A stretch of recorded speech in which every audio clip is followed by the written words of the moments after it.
Hello, my friends. Welcome into the Patreon bonus. Thank you so much for being here. We meet again. A little bit more about the deal about getting fired from Gift of Life. The idea on social media for your old pal EZ is, you see, I had, I wasn't like posting about them regularly on any of my social media or even talking about them on the show. It was kind of a partnership that started out with where I would, talk about them on this show quite regularly. And then later it just kind of became one where I was like the spokesperson at that event, that once a year event at the zoo. So it had become rather limited that I was involved with them.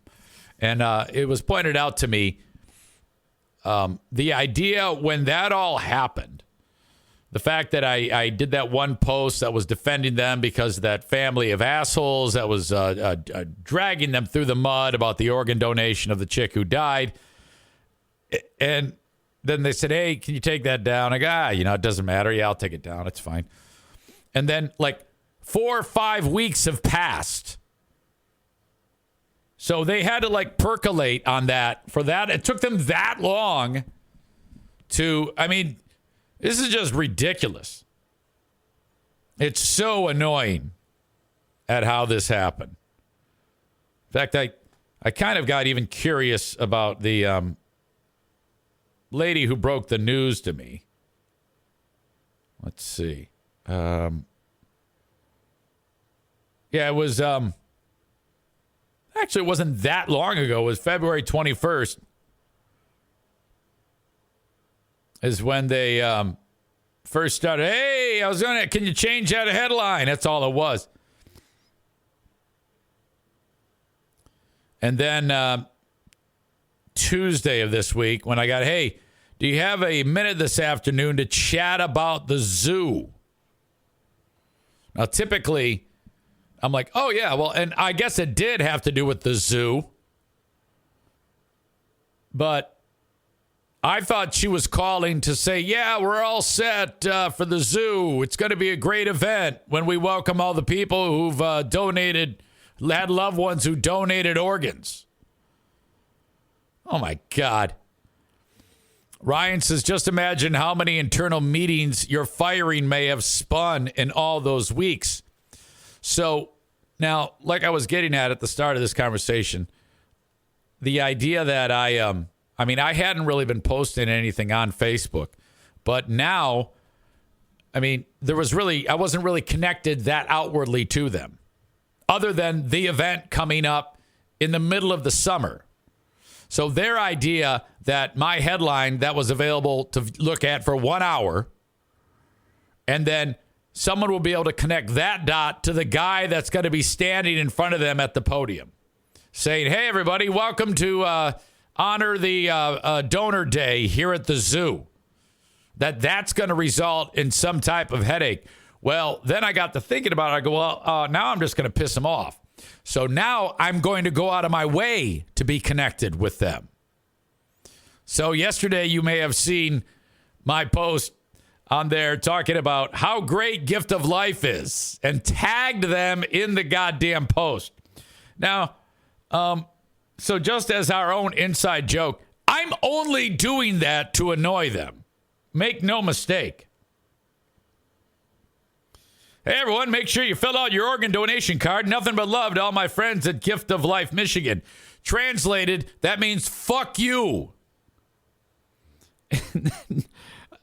I got various comments from you all who understand what I'm doing. So this is what I'd like you to do. When you see me post about Gift of Life, like, be as flowery and sweet as you can about how great this is. Nothing. I want them to know that because they did this, because they fired me, I am now going to be more active than ever in being part of them. Because I'm not, this isn't a thing. I can't get in trouble because I say, hey, I love Gift of Life. So now I'm connected to them. basically, them letting me go has now made me closer than ever to them out of spite. Okay? That's how I roll. Ryan writes, oh, that is fucking brilliant. Great idea, big fraud. When Zoo Day comes, everyone will be asking them where you are. Who knows about that? Just so goddamn annoying. Holy shit. I had the idea of taking a still shot from the image of that family that was saying that their organs were being stolen out of the loved one. The chick who died. Taking their picture and like putting it into the post. EZ loves gift of life, and so do these people, with a picture of them. I ran it up Linda's flagpole. Because I don't know. I don't know, EZ. I think the first part, I think you're onto something. You know, just killing him with kindness. But probably not want to go all in. Ryan says if you want to go full Larry David, you should just show up to MC the event anyway and do like it's perfectly normal. Yeah, I mean, what the fuck?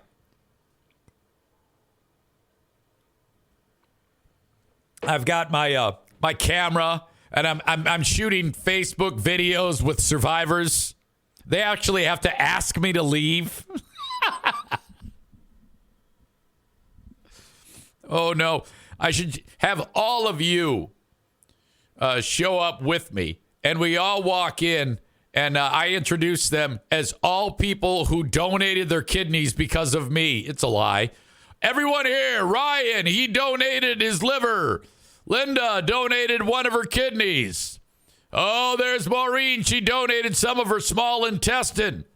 There's Amanda. She donated 2/3 of her titties. And she still has 500 pounds of titty left over. Oh, my God. There's Kenny. He donated his brain. Oh, boy. There we go. There's Mike Pellerito. He donated his skin. Just make a mockery of it.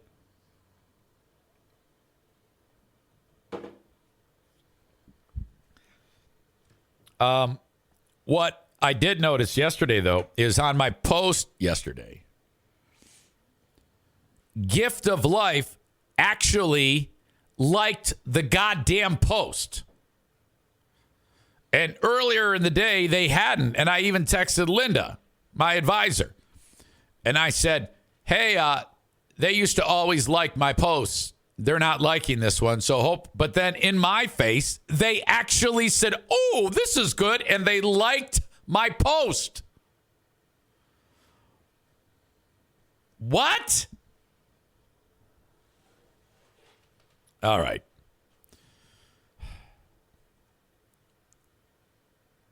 Unbelievable. All right. Closer to home. Some 11-year-old kid brought pot brownies to school. And the kids ate them. There's more to this. As in, how did the kid get the brownies? Was the kid in on it? I mean, kid's only 11, right?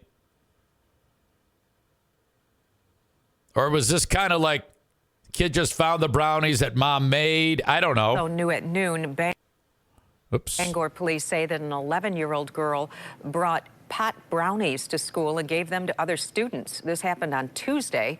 Police are telling us that the student brought the marijuana-laced brownies to school and 4 other kids ate some of them. 2 knew the brownies were laced with dad, but 2 did not. Wait a minute. Did she just say 2 of them knew that they were laced with dad, but 2 did not? Them to other students. This happened on Tuesday. Police are telling us that the student brought the marijuana-laced brownies to school and 4 other kids ate some of them. 2 knew the brownies were laced with dad, but... Yeah, she said 2 were laced with dad. I'm not even sure what she was trying to say there. 2 knew the brownies were laced with dad, but... Like, if I jizzed on something and I brought it to my kid's school, it would be laced with dad, kind of. Ate some of them. 2 knew the brownies were laced with dad, but 2 did not. The brownies were allegedly baked at the 11-year-old's home by her relative, but did not say if they were made specifically for students. She's facing charges for being in possession of marijuana. The 11-year-old is? Oh, God. Ryan says, poor Sue Shaw. Kenny says, I just unfollowed Gift of Life Michigan. LOL. No, don't do that. Come on now. That's silly. Come on. I know you're pretty serious with your Facebook follows and unfollows. You know? I know that's usually quite a decision for you. Kenny with the old, oh, that's it. You've crossed the line. Consider this a thumbs down moment. Yeah, you don't need to do that. The organization is wonderful. It's just somebody who thought, too much of it, I guess. Kenny says it's Michigan, so pointless for me anyway. Well, I mean, I don't know.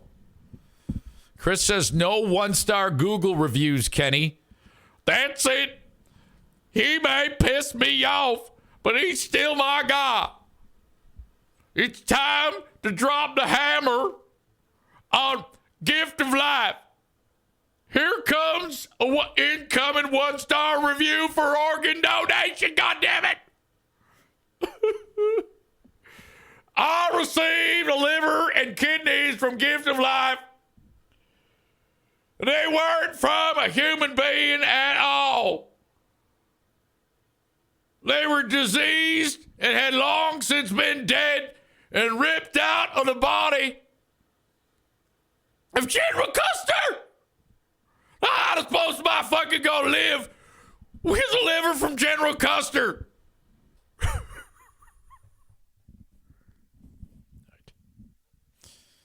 Come on now, you gotta like those people. The idea, though, that so my plan is to slowly but surely needle them with my posts. It's so petty,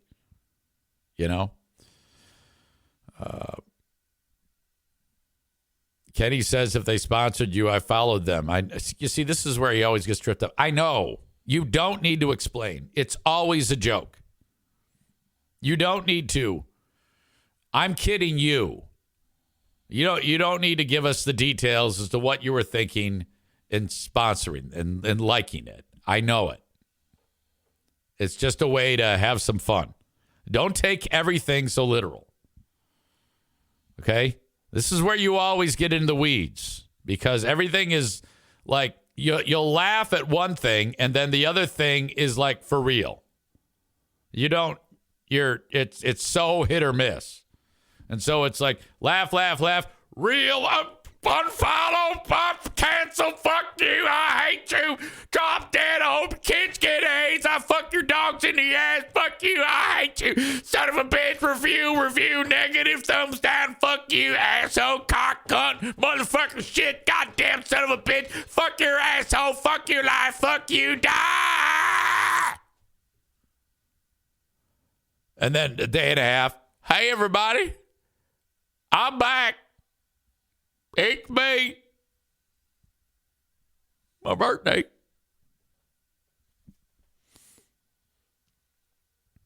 Jesus. Stevie says, damn.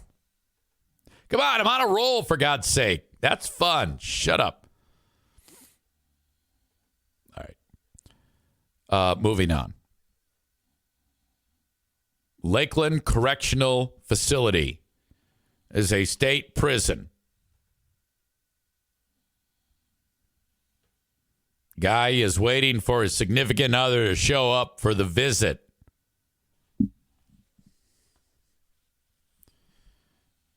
How you doing, honey? Fine. Good to see you. Boy, I sure hate being in state prison. Yeah, I know. Well, all right, it's good seeing you. Okay, thank you. Give my best to the kids. Smoochy, smoochy. No one notices that the inmate was past something.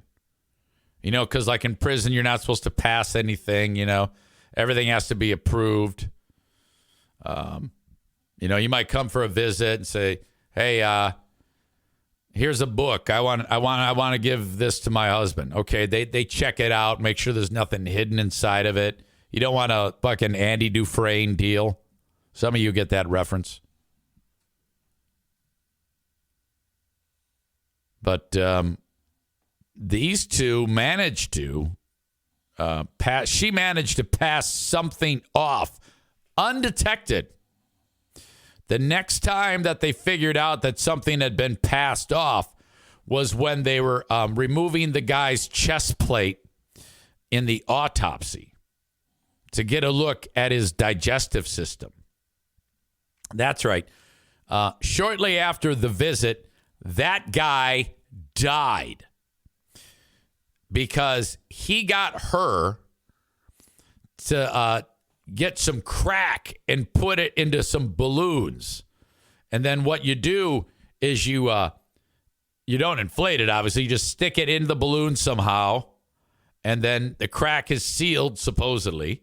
And then he swallows it. Now it's in his belly. And then he gets back to the cell and pukes it up. And voila, he's got drugs. Crack cocaine. Think about that. Drugs are so powerful. They're so unbelievably effective at getting us addicted that you will be incarcerated for them for extended time, and that isn't enough to drive you away. That's not enough to get you to fly right.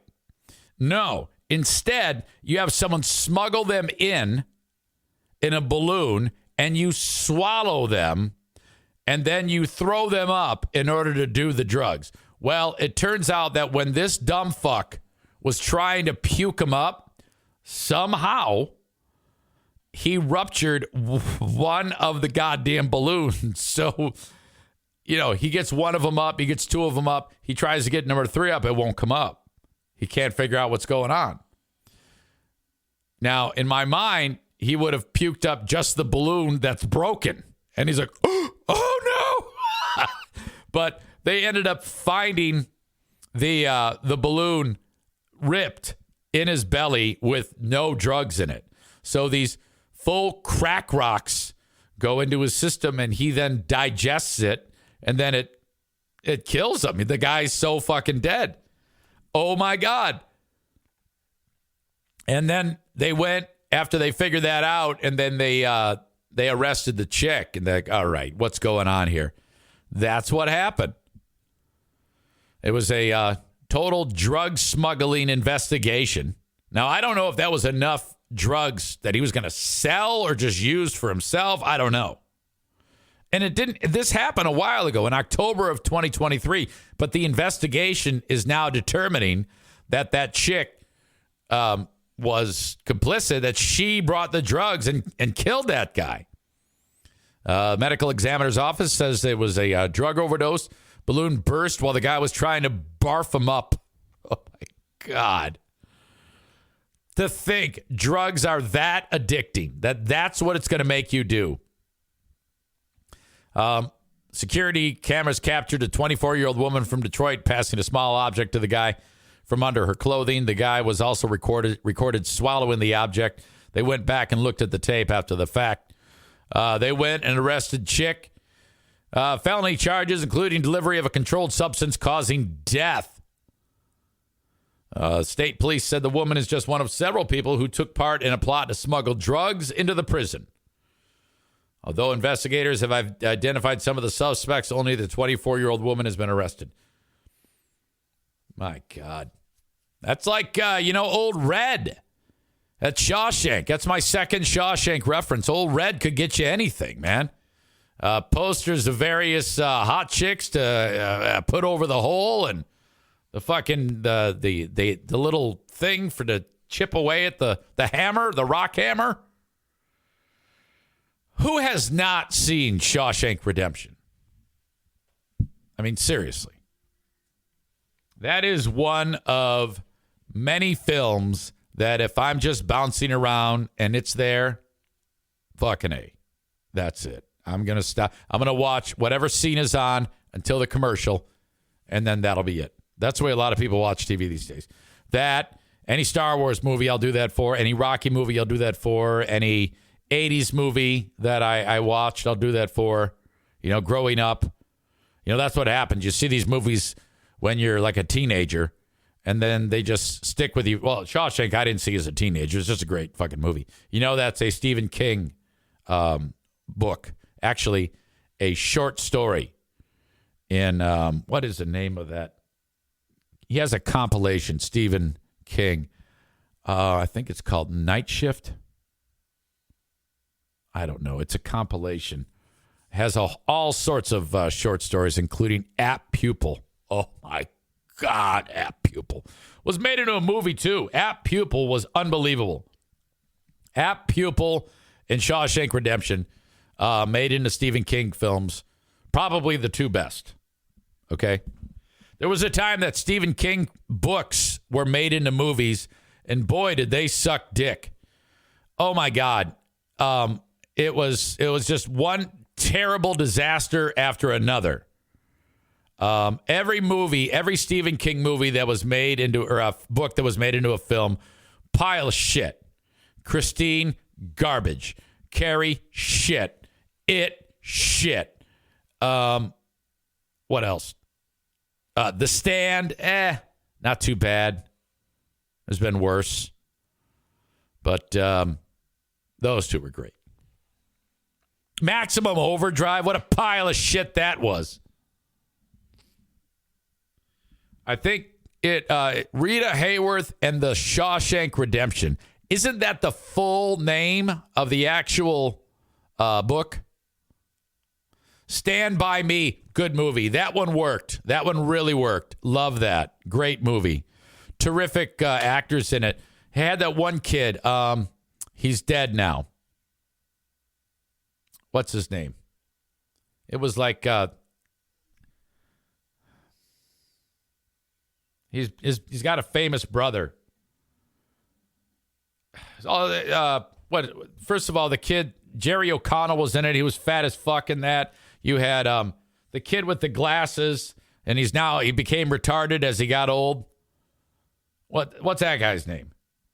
Corey Feldman. That's right. He was a great actor and not retarded, and then he got all fucked up. Now he's completely retarded. But there was another guy in that Stand By movie in it. God damn it. His brother played the Joker, Heath Ledger. So whatever the fuck his name was. Whatever his brother's name was, that's... Oh, no, wait a minute. I'm really getting that wrong. I'm getting that way wrong. That has nothing to do with Heath Ledger. Okay. I have royally fucked this up. River Phoenix is the kid who yes, that is in Stand By Me. He's dead. Viper Room. His brother is Joaquin Phoenix. Did play the Joker. All right. God. Will Wheaton. Who played Will Wheaton? Yeah, I don't remember. I remember he was one of the characters in that thing. And you know who else was in that? 24 guy. God damn it. What is his name? Kiefer Sutherland. Holy shit. Fuck. Stevie says, what about the film Misery? That was good. You're right. So I guess there's more good Stephen King films than there are bad Stephen King films. In my face, Corey Haim. I don't remember him in that. I know he's dead too. All these fuckers are dead. Jesus Christ. Okay. Anyway, I How did we get to that, Stephen King? Oh, because we're talking about smuggling drugs into prison, and then we started talking about Shawshank. And you know what I don't want to see when I'm on an airplane? Flames coming out of the jet, out of the engine. No! Wow. Flames spotted on plane mid-flight, forcing emergency landing. United Airlines jet, they were at altitude, so they had gotten up there. God damn. And this is a Boeing plane. Boeing has been on the hot seat because, shit keeps going wrong. You had the door blow out, and then amazingly, nobody died from that. And then you had, there was something else too. And then they went ahead on that investigation of that door plug that came out. They actually found the actual crew. All right, that it's their job to tighten it down. And their names were given to federal authorities, and they're doing like a full investigation on these four. Their lives are turned upside down. All right, this is the way that looked. Look at that. My God. Hey, ladies and gentlemen, we realized something happened. Oh, yeah, I'd say something happened. Hey, ladies and gentlemen, we realized something happened outside. Something happened? Ladies and gentlemen, we realized the plane's on fire.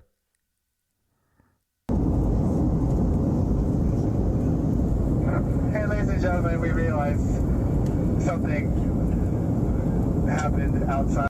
Oh, my God. Look at that shit. I would be so panicked.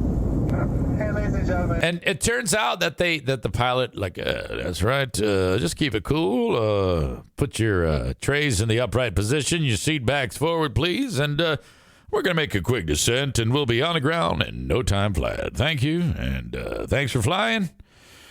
Weather at our destination is, the same as it was when we left, because we're turning around and we're landing at exactly the same spot where we took off. So, till then, enjoy the light show as the motor is burning bright. Yep, and should be okay, though. No big deal. Fire and jet fuel.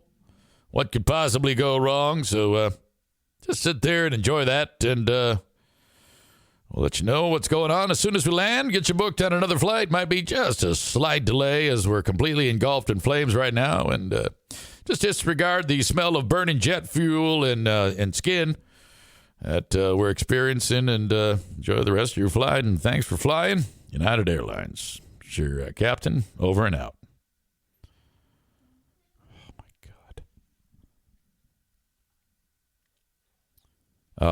I guess there was from what I heard, Boeing's like, oh, yeah, that's a stall. Yeah, when you stall and then try to start it up, that's routine.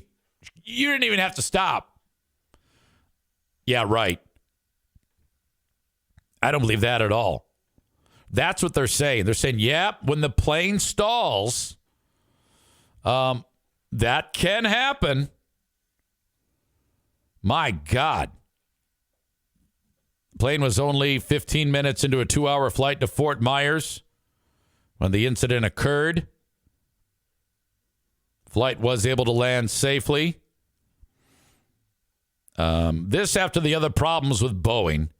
So if you're the guy who's running Boeing, publicly traded company, my God, business is booming up until that day when the fucking door flies off.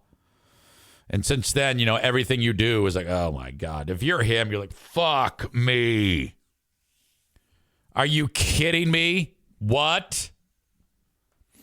By the way, from that incident where the door plug flew off, the kid who got his shirt ripped off, there was a phone flew out the window, or the door where the door would have been, because it was a plug.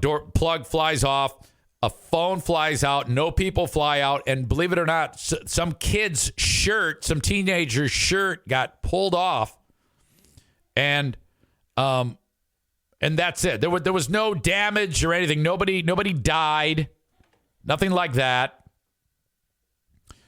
What's interesting is the kid that got his shirt ripped off is suing.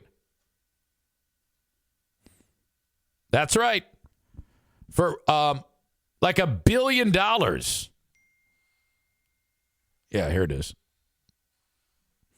Alaska Airlines Boeing sued for actually $1 billion after horrific mid-air blowout that took a ripped-off teen shirt. A trio of passengers are suing for $1 billion. Now, again, no one was hurt. Everybody landed. I always thought that in this day and age, you have to prove damage to have this type of thing take place. Like, if there's someone on the ground and that door plug hits him in the head and kills him, the family could sue because the dude's dead. But all the people on the plane, I don't think you have grounds to sue. This is a money grab. This is a frivolous lawsuit. No one was hurt. I think this is the old, we're suing for emotional damage. Yeah, I don't think that should be allowed. I'm in this day and age, that's how it is. You can't even look at somebody and sideways or say anything to them without them being hurt to their core, because everybody nowadays is a huge pussy. All right, I need to know more about this goddamn lawsuit. T-shirt guy and his girlfriend have filed the lawsuit. It alleges the defendants ignored warning signs and the flight shouldn't have taken off. Okay, so Rinker and Strickland, they're suing, and 15-year-old Jack lost his shirt. Okay, what's the problem? This article doesn't even say what they're basing their lawsuit on.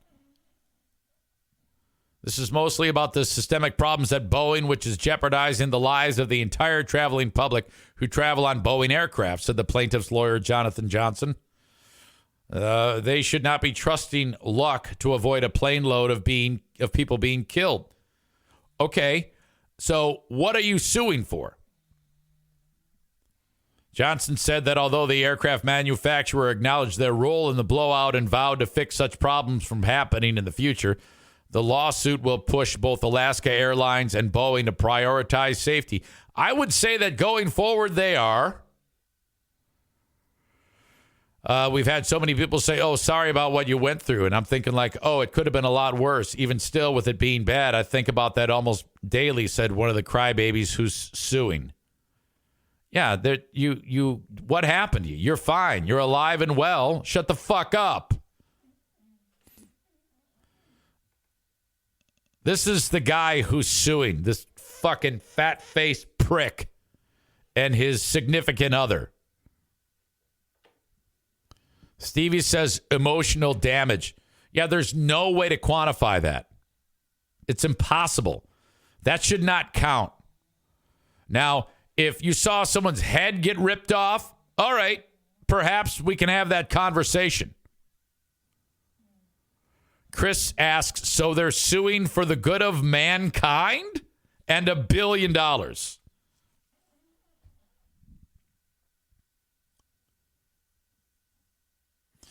Kenny writes, planes freak me out, especially the small ones. There was a family of 5 from Canada that all were killed in a fiery crash right next to I-40 here in Nashville a few nights ago. I remember that. I saw that. Bigger planes don't freak me out. Even smaller planes don't freak me out. I think the only one that I wouldn't do, I take it back, I'd do them all. Even if I'm in the one, like you're in the 2-seater and you in that loud-ass propeller motor, you're just sitting on top of it and you got the headphones on with the talkie thing because it's so goddamn loud. The ones that are like 2 miles up in the sky and it's so fucking loud that you can hear it on the ground and it's annoying. You're like, fucking A. Kenny says, I just sent the links for that story in an email. No, that's it. That's all that it is. It just crashed. Thank you, though. It was ugly. So I don't get the lawsuit. The lawsuit's bullshit. There should be a channel dedicated on YouTube or TikTok says, the judge says fuck you channel, where these frivolous lawsuits are thrown out. You know? God damn it. It's ridiculous. Okay. I heard from my friends over at Fox 17. They reached out to me because I posted that pic of me playing tug with radio station dog Louie. And the news director from Fox 17, Dan, he says, EZ, we got to get you on TV to talk about the new radio gig. And honestly, I was like, really? That's a news story? Now, I'm not arguing with him. I didn't say that. If anybody's going to put me on TV, I'll be sure as shit fucking A right on TV. Is you tell me to jump how high, you know, that whole thing. I'm like, oh my God. I didn't think anybody would have given even two shits, let alone anybody, except for like people who follow me or follow me on Facebook or enjoy the podcast. I was like, really? You think people even care? That's a news story? All right. I said, yeah, absolutely. However, I got to wait until what's interesting is sweet lady that I'll be working for. She's the number one. The lady is number one. The dude is the number two. The dude is the big giant.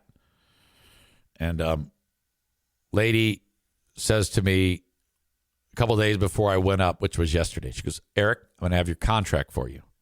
I'm going to give it to you. You can read it, sign it, scan it, send it back to me. I go, that sounds awesome. I get there, and she gives me my hoodie with the perfume on it, and she says, your contract. And I'm thinking, oh, here it comes. And she goes, I'm going to have that for you on Monday. And I go, now, in the back of my mind, I'm like, God damn, Mama, okay. But I'm not going to say anything because she'll kick my ass. And I go, no problem. Take your time. Whatever. So then I bounce over to to Grayling, and I'm talking to the sweet lady who's got the dog, the program director. And she goes, okay, you got your contract. That's all signed, right? I go, no. And she wrinkles up her face. I go, yeah, I didn't get it. And she's pissed. She goes, well, we want to get all this imaging on the air, and we can't do it unless we have a signature. I go, you're right. You are right. You're absolutely right. And as soon as I get that thing, you can bet your ass I'm going to sign that fucker and send it directly to you. I don't have it. And she's like, she doesn't know what to do because she's kind of like, But, I mean, it's obviously not my fault. And the one who's supposed to give it to me is the number one.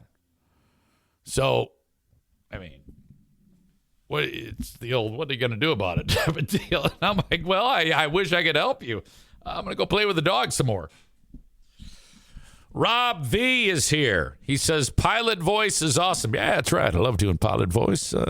Folks, you may have noticed to the side of the aircraft there that in the background you see the moon to the north, and below us, yes, there's a Grand Canyon, and how about that? There is an inferno in one of those motors. I was just told, yeah, we do see that. It does happen from time to time. Just enjoy the light show. We'll be headed back to where we came from, which is Houston. Yeah, that's right. Houston is near the Grand Canyon.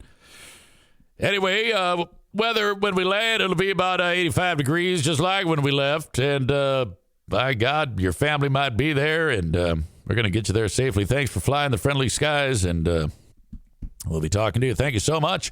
If you could go online, leave us a positive review. We would love that as we get you to your destination safely, despite the fact that the motor is burning brightly in the night sky. We thank you. Goodbye. Over. It's your pilot over and out. All right. I wanted to do it again, too. Okay, that's like it.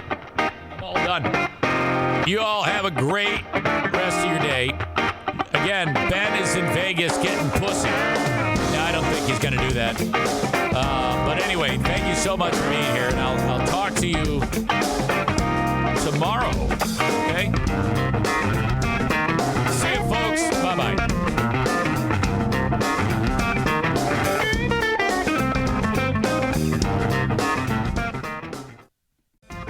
Hello, hello, hello.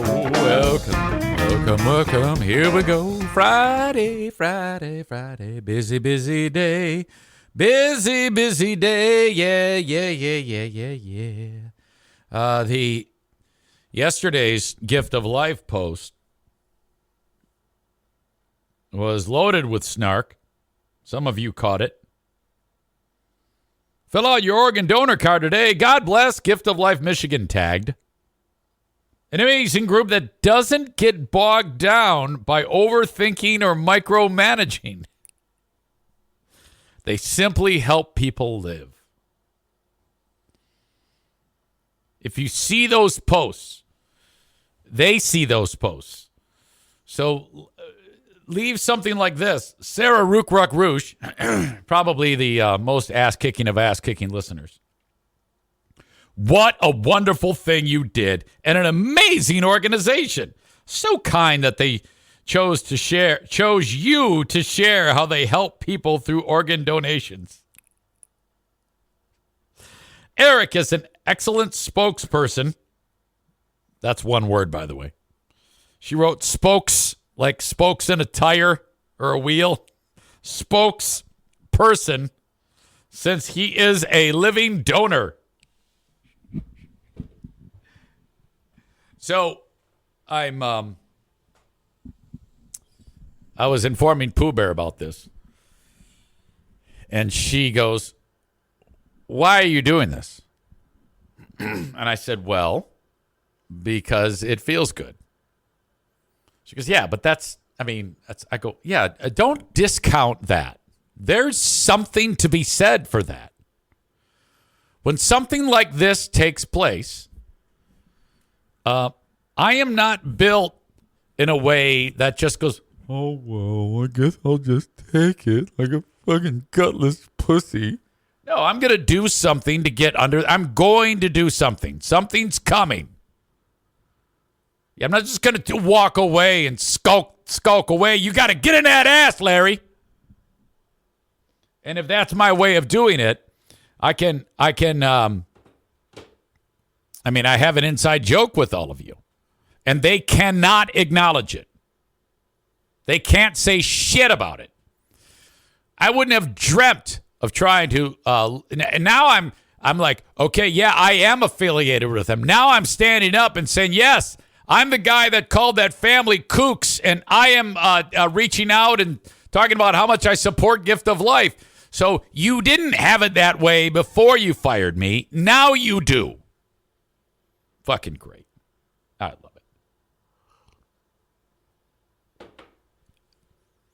it. This from newly minted Patreon member Jennifer Van Ort. On yesterday's show about Stephen King stories made into movies, and then discussing the film adaptation Stand By Me, and how I couldn't figure so much shit out there, and I was struggling with River Phoenix, if you recall. And then I even mentioned Will Wheaton, which at the time, and up until I read Jennifer's comment, I thought Will Wheaton was one of the characters in the goddamn movie. No, not even close. She writes, so painful listening to this after the fact, like the recorded version, the audio version, and not being able to chime in about River Phoenix and Will Wheaton, who is an actual actor and not a character in the movie. And so right away, I was like, really? This was this morning when I woke up.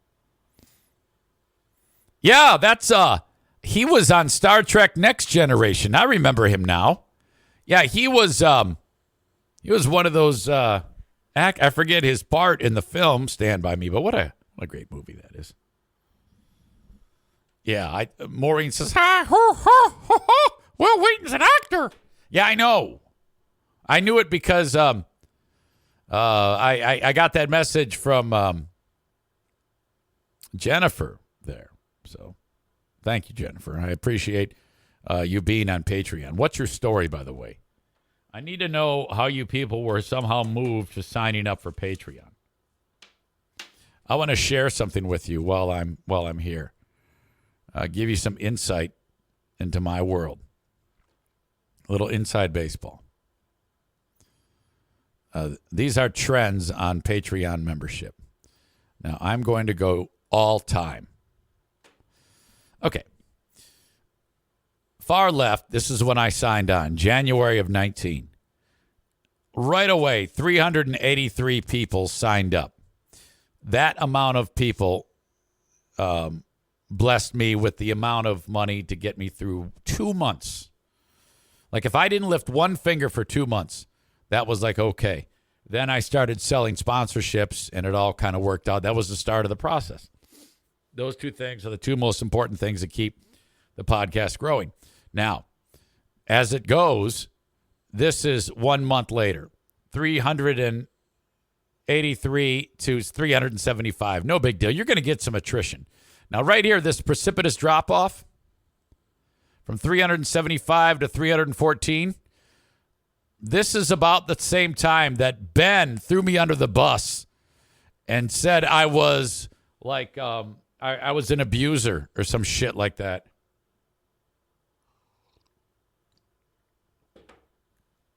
And like posted it on Reddit.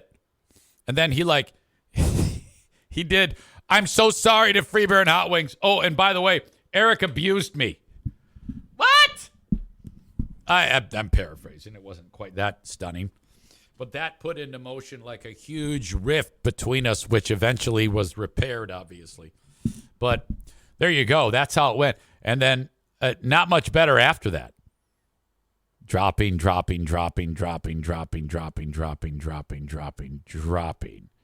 212 in June of 2020. Then something happened. I don't recall what that caused this spike to 259.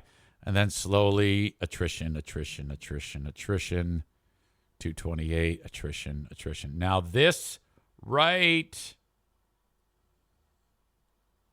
let's see, right here. This is the Great Zaniac Exodus. June, July. It went from 219 to 200. And that's about as many people that show up at the We Hate Eric Zane parties at Pellerito's mansion. More attrition. And then it drops down to a low of 173. In April of 2023 is when Patreon made 10 days free available.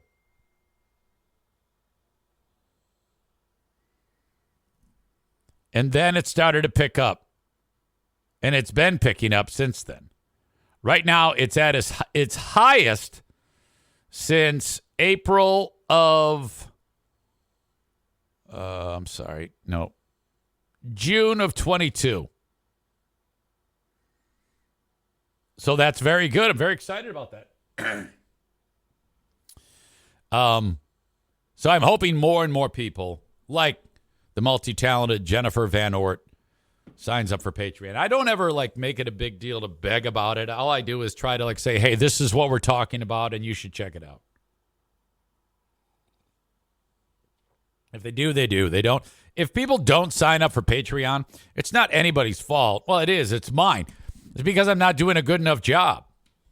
I either need to be more interesting or do a better job at selling the more interesting things. And I find myself like, oh, God, I could have really have sold that better. And I found out this week, when I started to tease the Gift of Life story, instantly 10 people. That day, 10 people signed up. And I'm like, oh. So it's remarkable that it took that I didn't realize it in such a way that I have to really, really go out of my way to take a story and make it interesting. So then today I did the same thing. I'm like, okay, I really got to make this story something that they want to hear about the story about the black kids, the poor black kids taking on the rich white kids in basketball in New Jersey. So now, am I going to get the big surge like gift of life story every time? No. Because that was an extremely interesting story.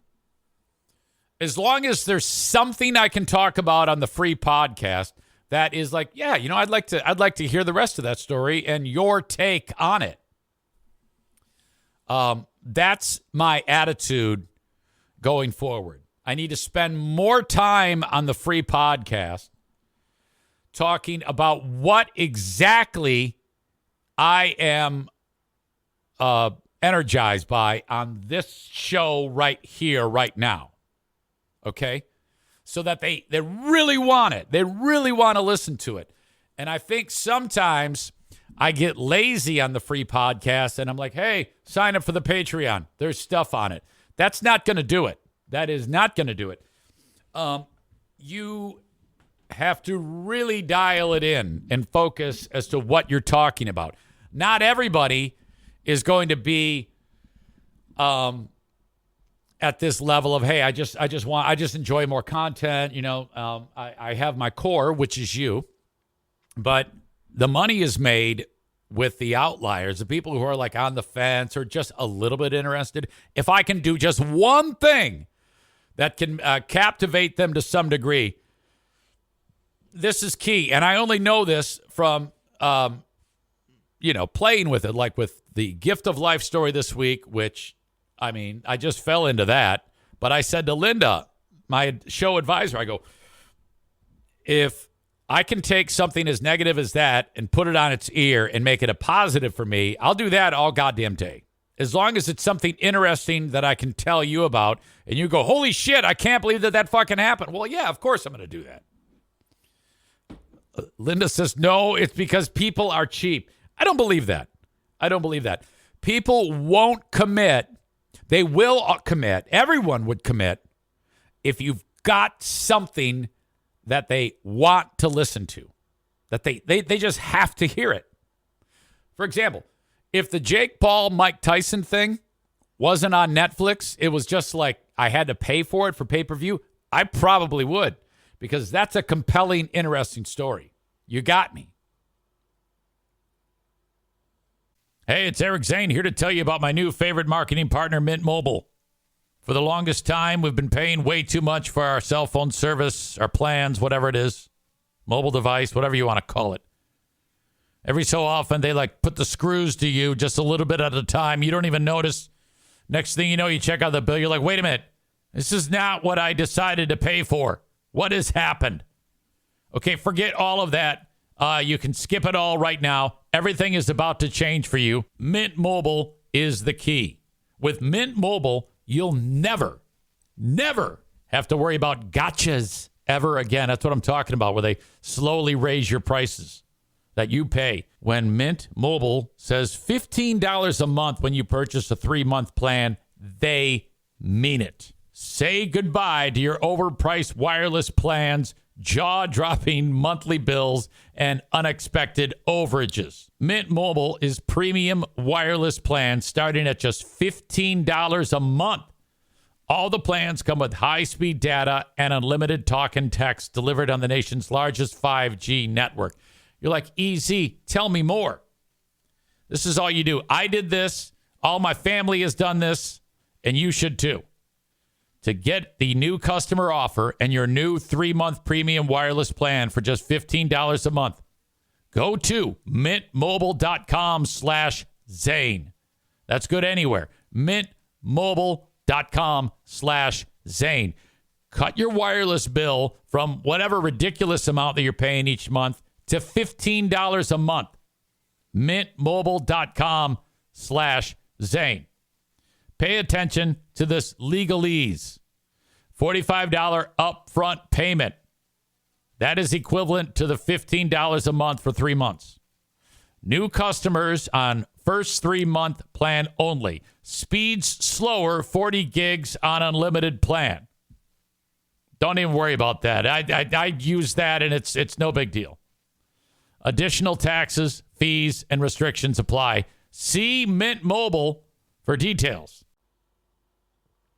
So that's what I'm going to put more importance to, more urgency to in the free podcast. At least once per show, I need to spend a little time talking about something here. I know this is all nuts and bolts shit, but hell, if you're paying for this show right now, I figured you like a little bit of how I do what I do. This is how the sausage is made. You know, this is how we do it. I will be spending time this afternoon in 1 hour and 3 minutes. I will be standing next to Lomas Brown, who is the color commentator for the Detroit Lions. I have gone out of my way over the years to pick on Lomas because, well, when he's doing color commentary, he sounds retarded. There is, wow, it's bad. And I'm going to be joining Lomas at DeVos Place. He is teamed up with Impact Power Sports, my sponsor. And we're going to be glad handing from 1 p.m. to 3 p.m. at the outdoor show at DeVos Place. Chris writes, that's right, Zane. Like, you could do a drinking game. During Detroit Lions radio coverage, every time he says, again, the word again. Like, if he may not have been even saying it, but he makes it sound like he's been saying it the whole game. Again, what the quarterback needs to scramble. Again, you got to hand it up. He always says again. And then he says his partner, Dan, what's his name? Dan Miller's name, like way too much. He's like, says his name too much. Well, Dan, again, the Lions need to move the ball, Dan. Oh. So Maureen says, I dare you to talk to him and your impression of him. Fuck no. If you want to see the nicest guy ever beat my ass, you know, it's an interesting story about Lomas Brown. When he played for the Lions, he was the guy on the end of the line who would block for the quarterback. The tackle was his position. And the quarterback of the Lions at the time was a guy by the name of Scott Mitchell, who everybody hated. No one liked Scott Mitchell. The fans didn't like Scott Mitchell, and the players didn't like Scott Mitchell. And there was a moment in one game, and Lomas has admitted this, that like he's lining up, and the defensive end is going to try to sack Scott Mitchell. And he, like, under his breath says, I'm not going to block you. Because he wants that guy to smash Mitchell's face in. And the guy heard him. And then Lomas, like, kind of just stood there, and the guy ran around him. And he just smashed Mitchell into, like, a million pieces. Oh, my God. What do they call those? A lookout block? Look out! He let him right on by. And I think Mitchell got injured on the play. And for some reason, Lomas admitted it later.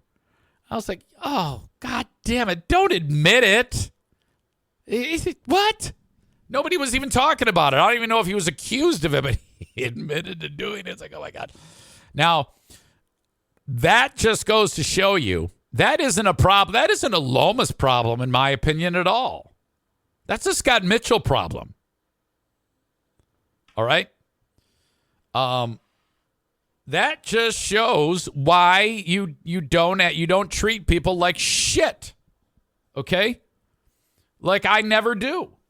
This is why I always treat people with respect, and I never go out of my way to hurt people unless they've done something to me first.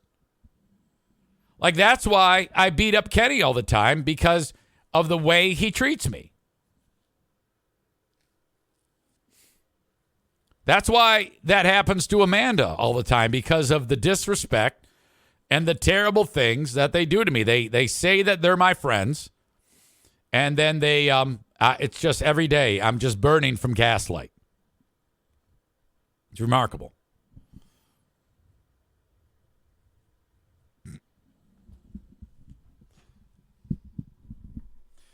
Anyway, moving on, I'd like to read a letter that I got from an audience member who I think Tyler, I don't know if this person is here right now, Tyler. Tyler is, I'm going to discuss this on the free podcast, but I want you to think about it now. Tyler reached out, says, Easy, I've been listening for years. I agree with a lot of your perspective on things. I've recently been going through a tough situation that I'd like your advice from. I'd like advice from you about. Now, this isn't like Freeber and Hot Wings where I just read from Reddit. He actually needs advice. I was going to book a cameo, but it's a lot of details. What would be the best way to seek advice from you so that it's worth your time? And I'm like, just like this, just send me an email, Tyler. All right. He says, feel free to talk about this on the show if you think it would be interesting, or else not. You're the expert. And after I read it, I go, yeah, buddy, for sure. I'm going to break it down on Monday. But I want to read this to you now so you can kind of wrap your head around it when we talk about it on Monday. How does that sound? You see? Free podcast, you kick it over to the Patreon. Patreon, you kick it over to the free one the next day. It's taken me 5 years, 2 months, and 2 days to figure this shit out. Easy. Backstory. I've been divorced for 5 years. I've got a 6-year-old little girl whom I legally have custody of 6 nights a month. Okay. Since Mom and I had been getting along, I've been allowed to see her an extra night here and there. I always knew this was only allowed because my ex-wife has been getting her way, and I've been allowing it to keep the peace. Also, she has a husband who has been in the picture for the time that we've not been together. 5 years of my daughter's 6 years on this earth. The situation, he writes. Last year, I took my daughter to the daddy-daughter dance at her school. Mom had mentioned at the time wanting to alternate years of taking her between myself and stepdad. I never officially agreed to this, but at the time simply said, whatever my little girl wants to do, as in leaving it up to her. Fast forward to this past weekend, when I had her, my daughter and I were looking at pictures from the dance last year, and daughter said, and daughter asked me if I could take her again 2 years in a row. Oh. I told her, well, if you want me to take you, that is okay, as long as you decide that. I'm just going to note things here on my notes that that's not going to work out for you. That right there. Let's see. My daughter seemed conflicted, but I had a good feeling that her preference was that I go with her. Mistake number 2. After some back and forth with myself, I decided to confront her mom about this via text. Word number 3, problem number 3. I'll just tip my hand. What do you mean about the word confront? What was your approach in that? I sent a text stating that I was going to take her. Mistake 4. It is also my legal time with her, so legally I am allowed to be the one to take her. Mistake 5. I did not hear back for 2 days. Predictable point 1. Until parent-teacher conferences this past Tuesday. At the school, my ex walked up and declared that stepdad was taking her and that was it. She stated that this was what my daughter wanted. Myself and my significant other, who also was present, stated that this was not happening. And that we could discuss this later, not in a school, if she was not okay with it. My ex began making a scene, still at the school, saying things like, "I can't believe they're doing this," and stormed off, slamming the door on the way out. She had also accused me of pressuring my daughter by cornering her about the dance, when all I ever said was if she wanted to go with her stepdad, that was okay. My only concern was that it was my daughter's decision. Aftermath. Now that she is no longer getting her way, my ex has ceased allowing me to see her any extra. I was originally going to pick my daughter up from school the following day, but my ex-wife kept her home from school, seemingly to prevent it. My question is, do you think it was a good call by me to rock the boat, so to speak, about a 2-hour daddy-daughter dance?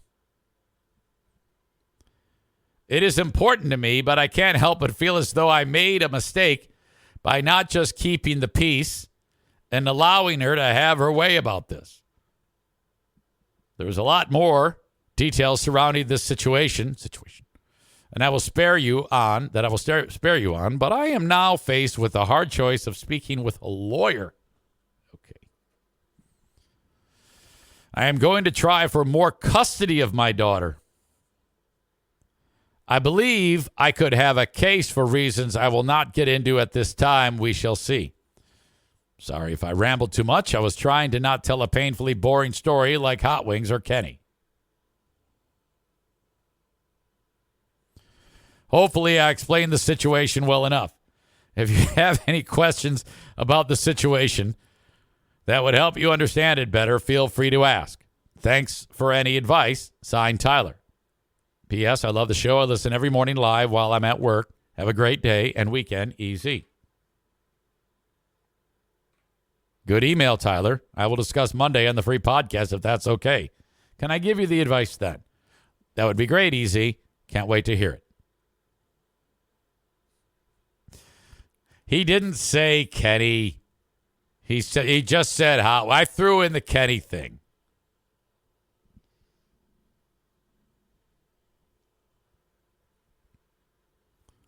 We will discuss this further on Monday's show. And then you think about it. Chris, off the bat, says 6-year-olds do not make decisions. It's the first thing I thought. Stevie says confront sounds aggressive.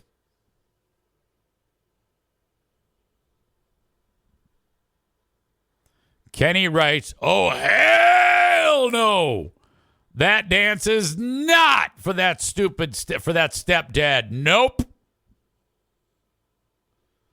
Linda says, nope, stepdad doesn't get to do that, in my opinion. Now, you all are acting out of emotion. And everything you're saying is horrible, horrible advice. As you know, I am much more emotionally advanced than all of you idiots. So if Tyler ever hears this, don't listen to these stupid emotional flashpoint idiots about this scenario. I'll delve into this more on Monday on the free podcast.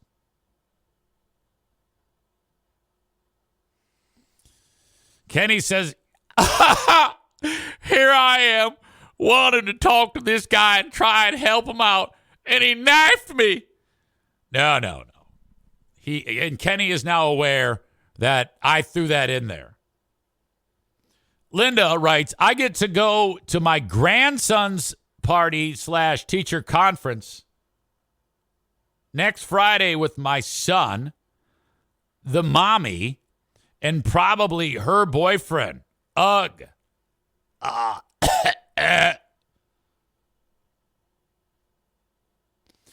Chris makes a great point, and I can tell he's writing this with no sarcasm.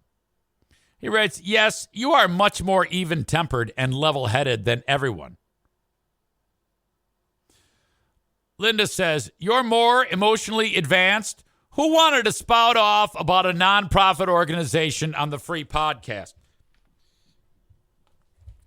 Well, I was just seeing if you would make the right decision. That was how I made you advisor of the show. I wasn't really going to do that. That's just a lie. Kenny says, no, Eric.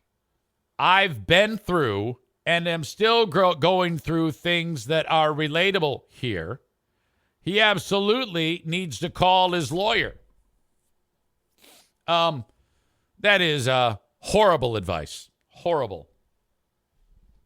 Terrible, terrible advice from a terrible, terrible, sick individual. That's what that is. I am short on time. I'm going to go talk to Lomas Brown. Have a good day, folks. No Ben and Eric, no Big Fraud anything this weekend because Ben's in Vegas. I can't wait to hear how he got almost killed or whatever. Thanks, folks. Talk to you next time. Bye-bye. Hello, hello, hello. We meet again on the, what the, I think the world just dropped out. I had audio and then it was gone and it's in my headphones and it's not in my headphones and hang on. Welcome into the Patreon bonus where the marriage advice, the advice I give is sound. I've gotten so many compliments from all of the audience about my advice for Tyler concerning, and during the free podcast, I read that letter that I read to you all Friday. And everybody was like, easy. You just hit it out of the park. With your wisdom and wise words being spoken. Too many at one time, watch a mic start smoking.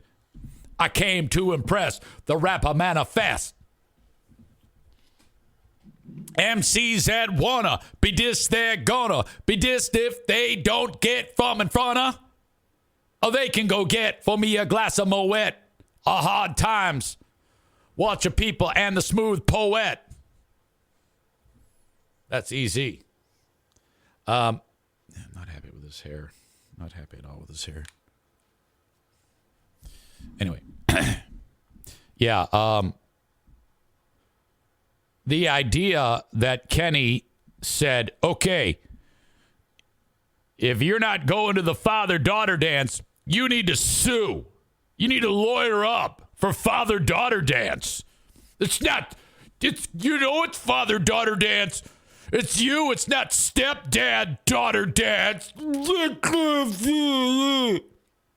What a moronic view of the world.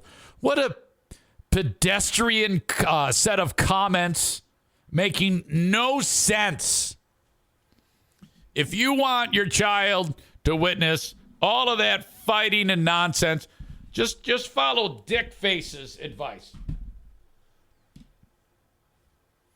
I got numerous comments from audience members about some of the cracks I made. How, at the end there, I had to keep it real and blast a few out. Tyler, the joke man, writes, I'm fixing to get me some pussy. I'm fixing to get me some pussy at Special Olympics. That joke crushed. I didn't understand how he was so enraged when I got him on the phone. Amanda said, I could see why he'd be upset. Dry food or wet cat food? Well, yeah, because he's stupid. It was a horrible point of view.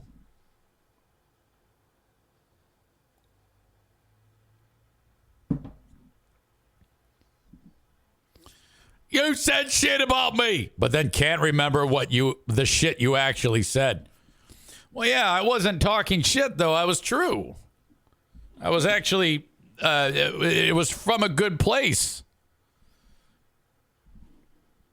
The only time I was joking with Kenny when I was talking about him going to the Special Olympics to find a piece of pussy.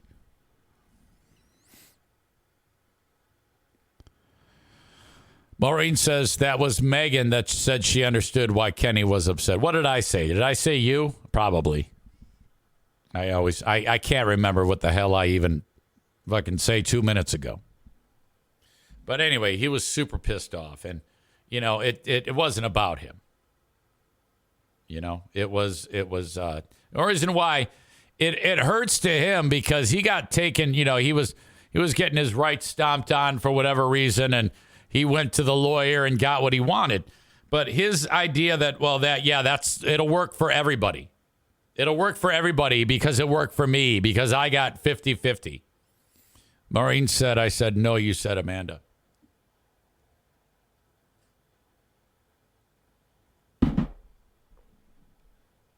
Yeah, for Kenny's situation, a lawyer was probably appropriate. But for him to just, you just got to sue over daddy-daughter dance. Just sue. So dumb. So dumb. And I like how when I get him on, the first thing out of his mouth is, you talk shit about me. I'm so mad. I'm just so upset. He's like raging at me. I obviously touched some fucking dumb nerve. So stupid. And he's here right now. So today's a rhino skin day for Kenny. He got beaten up pretty bad. And yet here he is.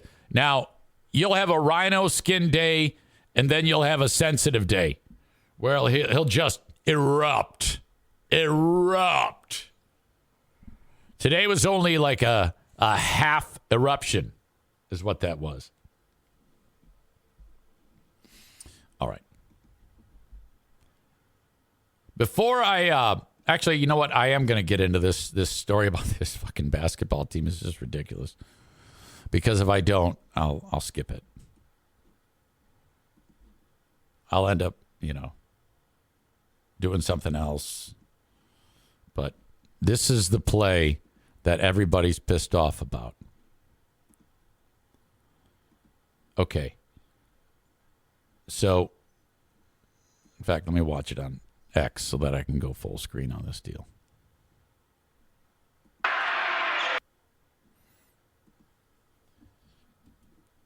Camden against Manasquan. Camden's all black guys. Manasquan's all white guys. Why is that important? Well, it's not really, but it's important for what I'm about to talk about.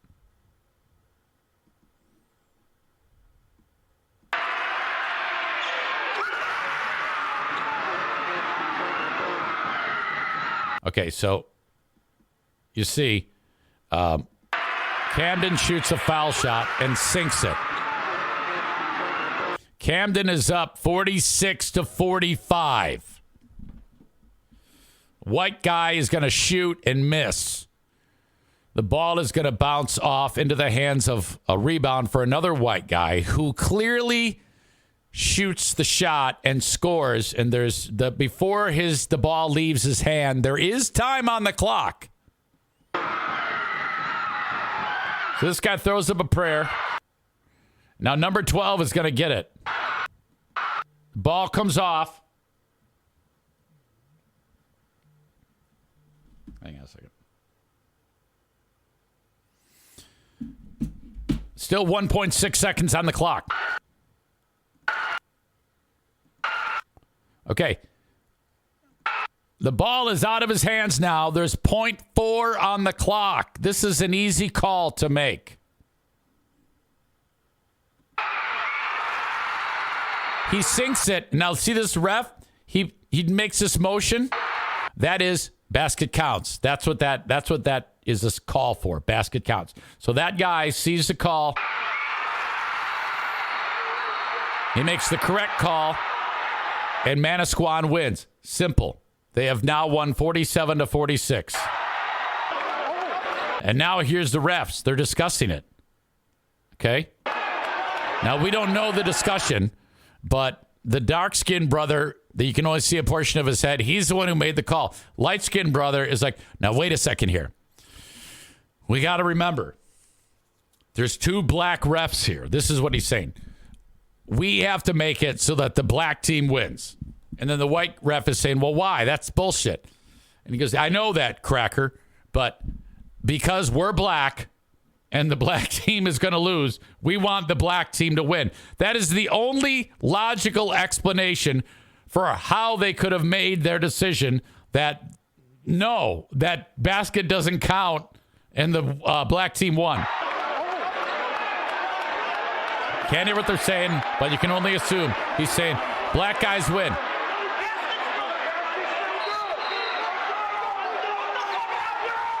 You hear somebody go, get the fuck out. Shut the fuck up.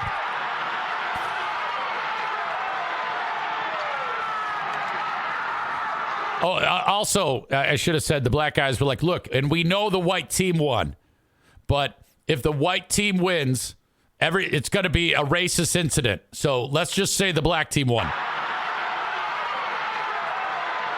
I know this sounds ridiculous, but I can't think of any other explanation for how they could have said that the white team lost. It's remarkable to me. The fact that the one ref saw it, forgot that he was black, and said that the basket counted. Holy fuck.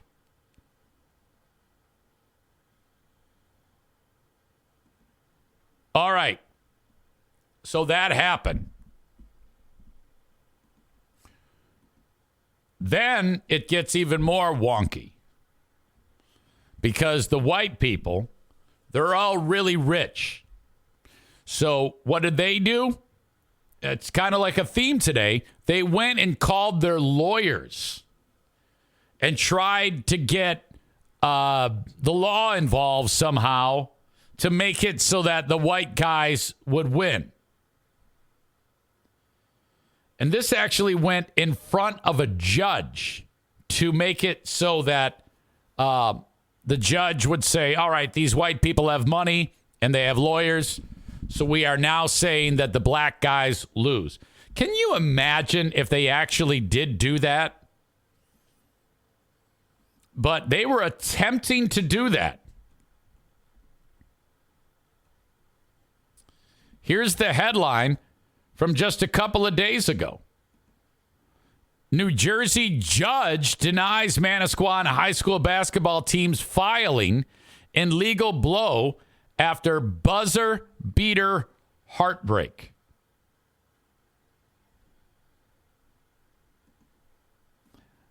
I can't say that I would ever do that.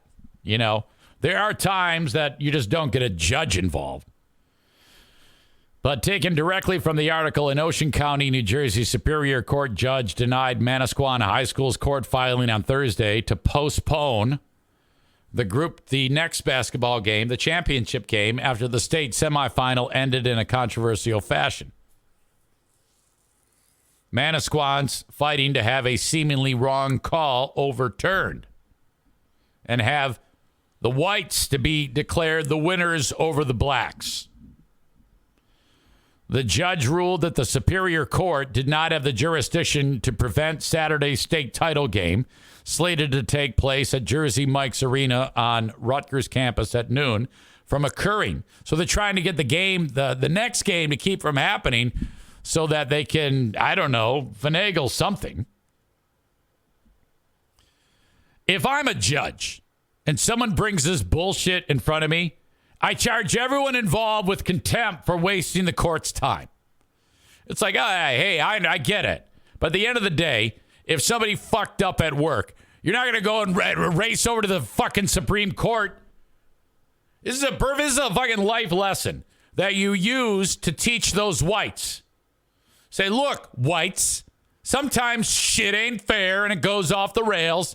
Turn around and deal, you bunch of pussies.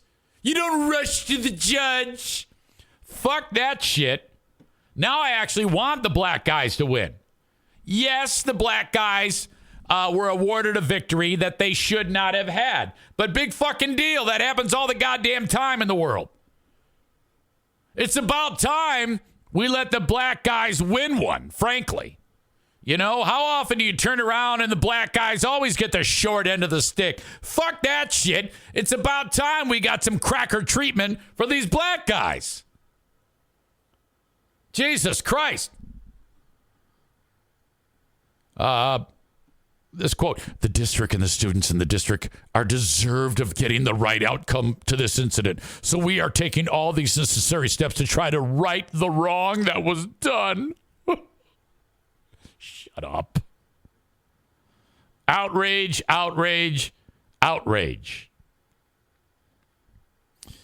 The governing body of high school athletics said that one of the refs, upon seeing the replay, said that the shot should have counted. So the refs are like, we fucked up. We booted the shit out of it. The refs don't have the benefit of replay. They should. Why not?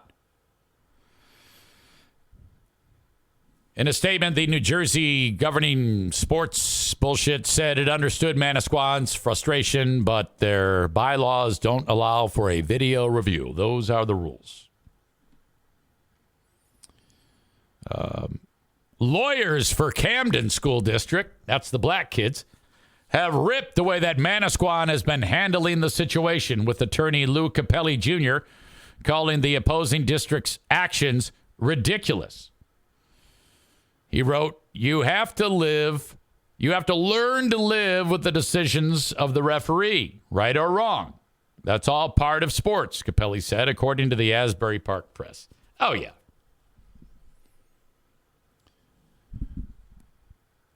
If the record shows that an incorrect call was made and an unfair outcome was therefore reached, the court should overturn that decision in the interest of justice and in the interest of teaching our students a valuable lesson.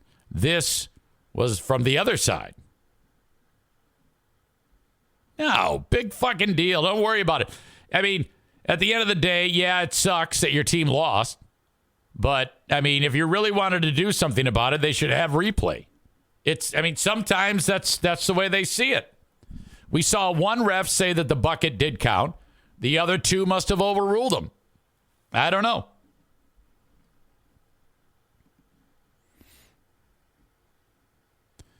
Chris says, I like that Jersey Mike's has the naming rights to a stadium in New Jersey.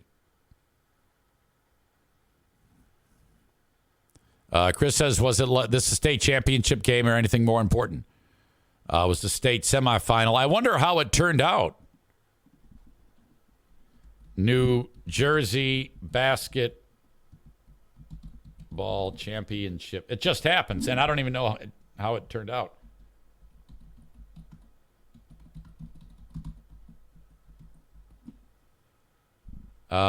Camden won. Wait a minute. No. Oh, yeah, Camden ended up winning the whole thing. They are the New Jersey State Interscholastic Athletic Association Group 2 champions after the controversial week. So they ended up winning the whole damn thing. Manasquan High School senior for that team, Liam Starkey, he was on the court. He said, good job on the win today for Camden, but I think everyone from Camden knows that Manasquan should be here today. It's not fair. No, it is fair. It's absolutely fair. Because it's fair this way. The decision is rendered by the refs. Now, they can get it wrong, but it's still fair. So don't tell me that it's not fair, because refs make mistakes. That doesn't have to do with, now, if the refs said, hey, let's cheat Manasquan and got together and actually did that, that's not fair. But I'm sure that didn't happen. I mean, I was joking about it earlier, but I mean, at the end of the day, I don't think that happened at all. I'm not really a conspiracy person, or I think that it is what it is. They fucked up. You know, this is Jim Joyce Galarraga for the Tigers, that perfect game thing. Sometimes people fuck up. Yeah, it's don't tell me it's not fair, you fucking whiny little wimp. Jesus Christ.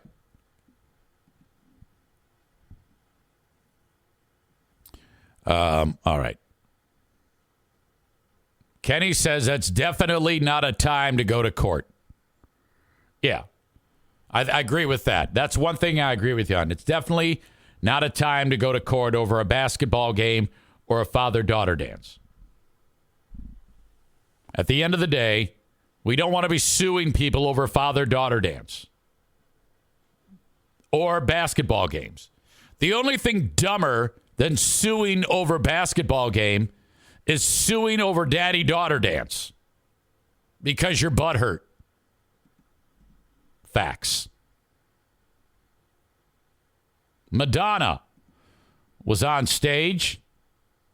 Los Angeles, sold out crowd. Which, by the way, I saw a picture of her.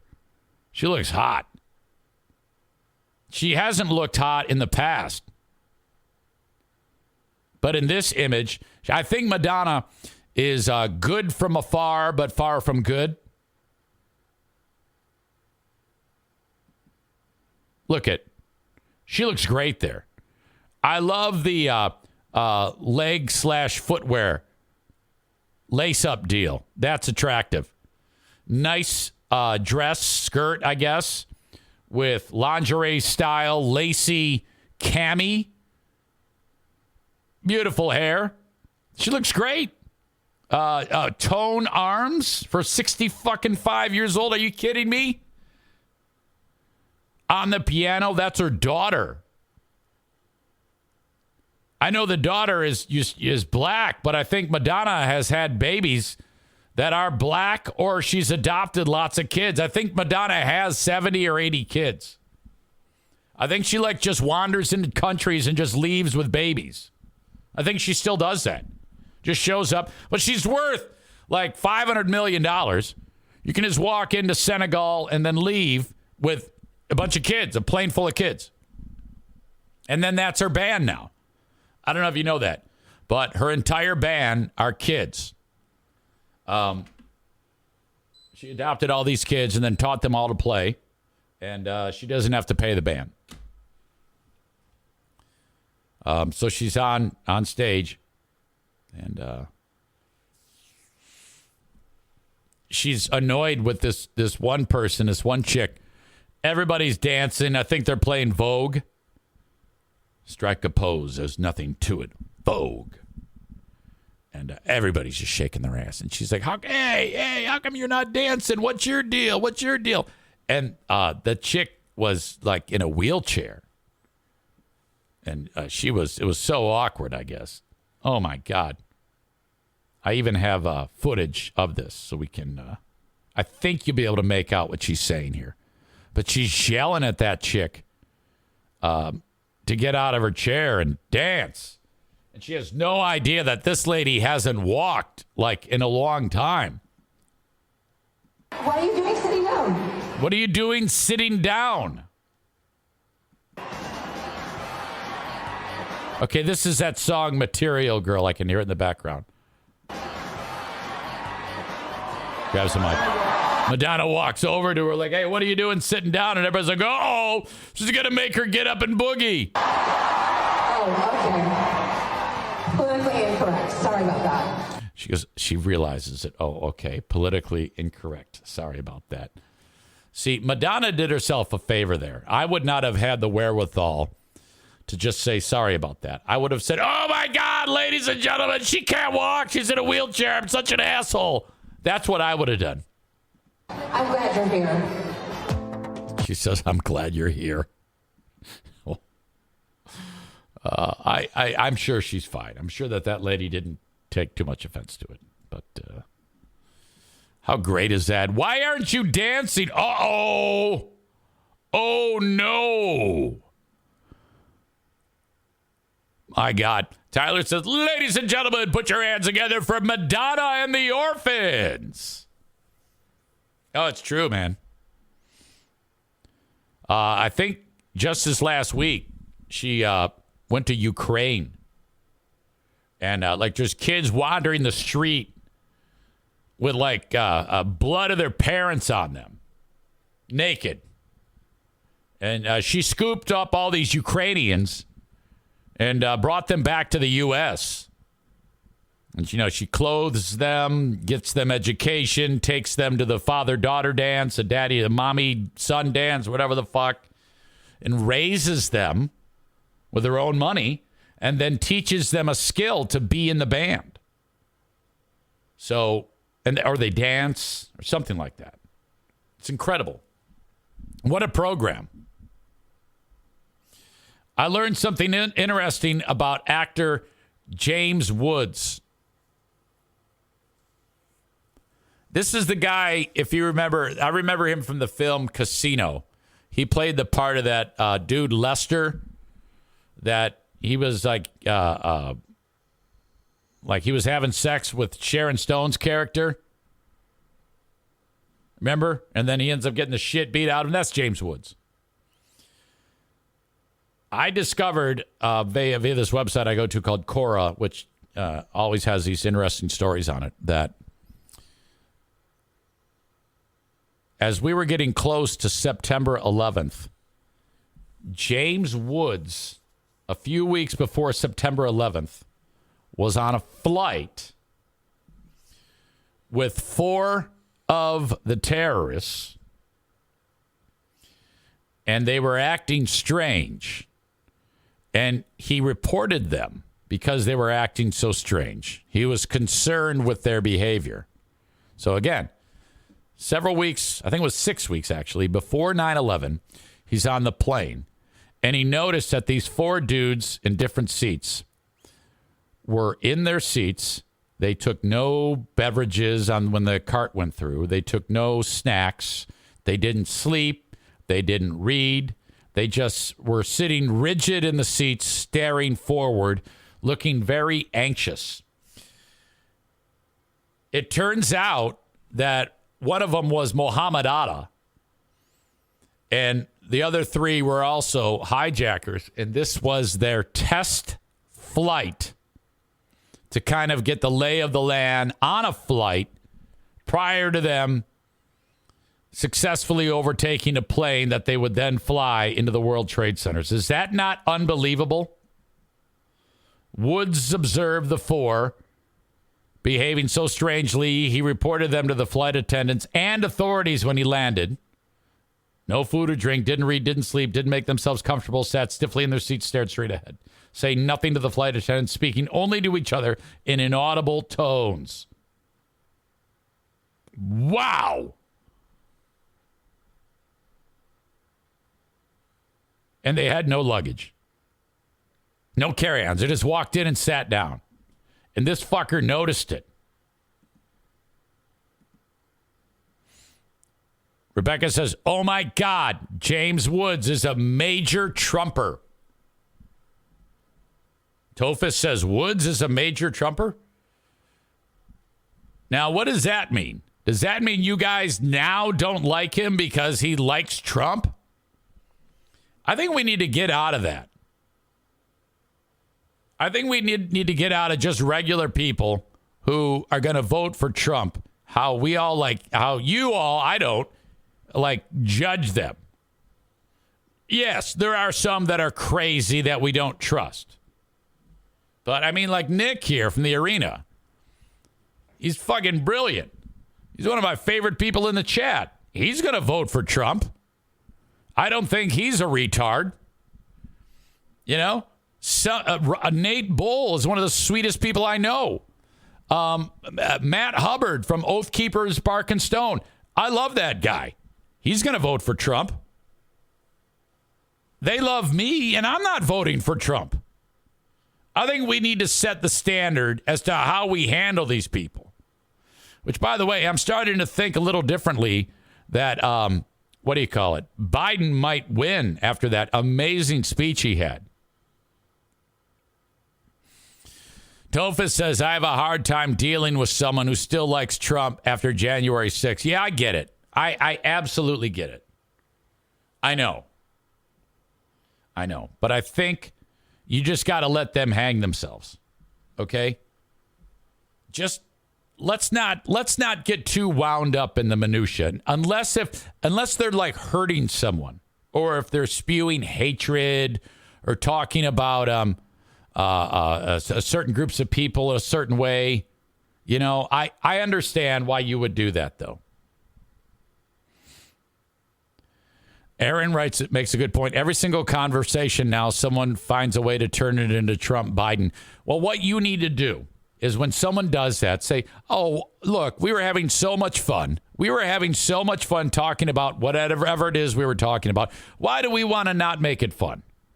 We don't want to make it not fun. Like if we're having a good time talking about how dumb Kenny is for hiring a lawyer for daddy-daughter dance, why would anybody want to make it a not fun conversation and bring in Trump Biden? Okay, that's silly. All right. Anyway. Local guy who is a religious leader. Okay, now, if I told you that this guy was into kiddie porn, you take one look at him and you're going to be like, well, of course. And he's local and he's like in charge of the church or close to it. He's the deacon of a church and not Catholic.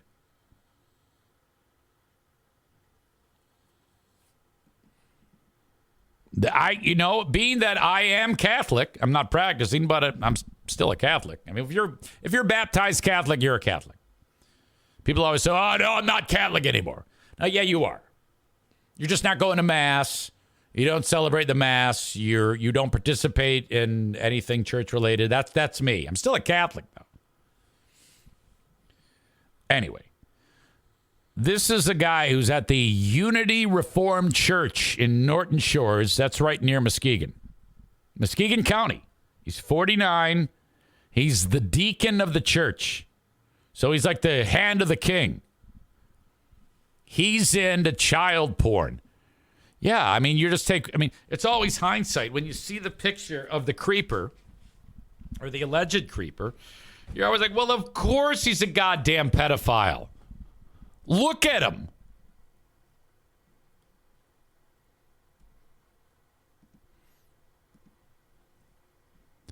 A church deacon has been arrested. Court records show Daniel DeVries, 49, 3 counts of possession of child sexually abusive material, 3 counts of using a computer to commit a crime. It's always the same. These people, the internet giveth, the internet taketh away. So many more times I've talked about this. If any of you are pedophiles, and I would like to assume that there are no pedophiles or kid touchers enjoying this show. But in the off chance that you are, if no one knows, you can still turn it around by stopping and no longer exploiting children. Or worse, actually harming children. I mean, physically. Yes, children are harmed when you look at that because you're creating a need.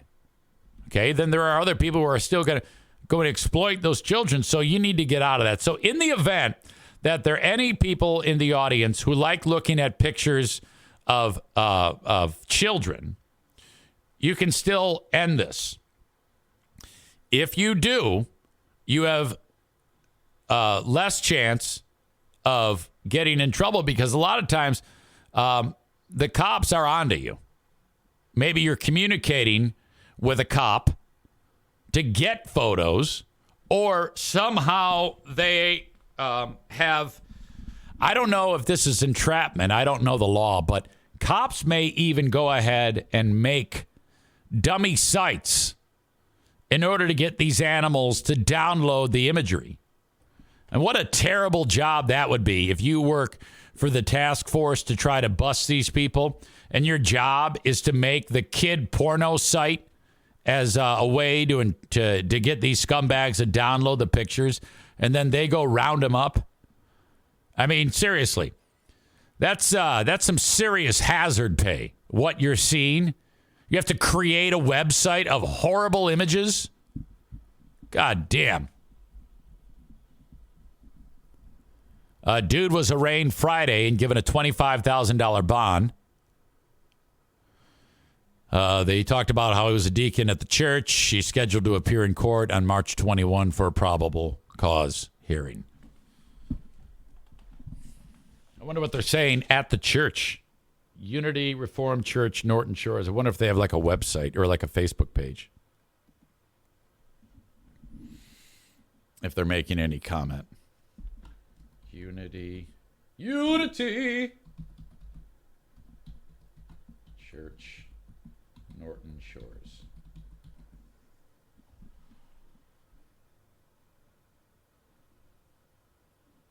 Okay. Let's see. This is the Unity Reformed Church website. Looks like a nice place. March 10th, bulletin. 4 days ago, lots of broomball and crafting at Gems and Cadets last night. March 3rd, youth group. Youth group nacho night on March 3rd. No discussion. You see, this is a mistake by them. Okay? They should get out in front of this. You don't want to do the old elephant in the room. I'm always about transparency, as you know. You gotta say, okay, here's what's up, and you need to put these parishioners at ease, because if you've got a pedophile there, you gotta put the families at ease that there was no exploitation or any funny business with the kids. All right. Let's see. Ryan says Trump would have taken care of that daddy-daughter issue probably better than anyone. If you think Trump would have taken care of that, yeah, I can't even do it. I got you. I'm not sure why, but I feel like his name might be Kyle just looking at him, of the bad guy. Tofus says a Kyle or a Chad. Ryan says combine them, you get a Thad. You would? A Kyle and a Chad is a Thad? I know a Thad. Thad's a tough one. You're right.